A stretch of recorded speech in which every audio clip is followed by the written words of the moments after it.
తెలుగు రాష్ట్రాల్లో oil palm సాగు విస్తీర్ణం పెంచే దిశగా కేంద్ర రాష్ట్ర ప్రభుత్వాలు రైతులను ప్రోత్సహిస్తున్నాయి. ఇందులో భాగంగా తెలంగాణలోని మెదక్ జిల్లా రైతులు అధికారుల సూచనలతో ఆయిల్ పామ్ సాగు చేశారు. 4 ఏళ్లు కావస్తుండటంతో గెలల కోత ప్రారంభించారు. తొలికాపు కావటంతో చిన్నశంకరంపేట మండలం సూరారం గ్రామంలో తోటలను కలెక్టర్తో పాటు ఉద్యాన శాఖ అధికారులు పరిశీలించారు.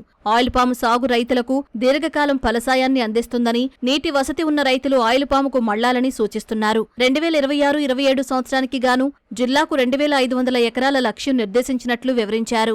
సూరారం విలేజ్ శంకరంపేట మండలం విజిట్ చేయడం జరిగింది. ఇక్కడనే మనకి జీకే సత్యనారాయణ రైతు వాళ్ళే 2023లో నాటిన ఆయిల్ పామ్కి ఈరోజు హార్వెస్టింగ్ అయింది. దీంతో పాటు ఇంటర్ క్రాపింగ్లో కూరగాయలు కానీ వేరే పంట కూడా చేశారు. రిలీఫ్ పామ్ కంపెనీ తరఫు నుంచి ఫ్యాక్టరీ కూడా ఎస్టాబ్లిష్ చేస్తున్నాము. సో ఇక్కడే రైతుల నుంచి కలెక్ట్ చేసి వాళ్ళ ప్రొసెసింగ్ కూడా చేసుకోవచ్చు. ఇప్పుడు కలెక్ట్ చేసి మనం సిద్దిపేటకి పంపిస్తున్నాము. సో దట్ అక్కడ మనకి ప్రొసెసింగ్ కూడా అయిపోతుంది. మనకి వరి కాకుండా వేరే పంటల గురించి ఆలోచిస్తే, ఎస్పెషల్లీ ఆయిల్ పామ్ గురించి ఆలోచిస్తే రైతులకు కూడా నష్టం ఉండొద్దు, ప్లస్ వీళ్ళకి ఎక్కువ ఆదాయం రావడానికి అవకాశం ఉంటుంది.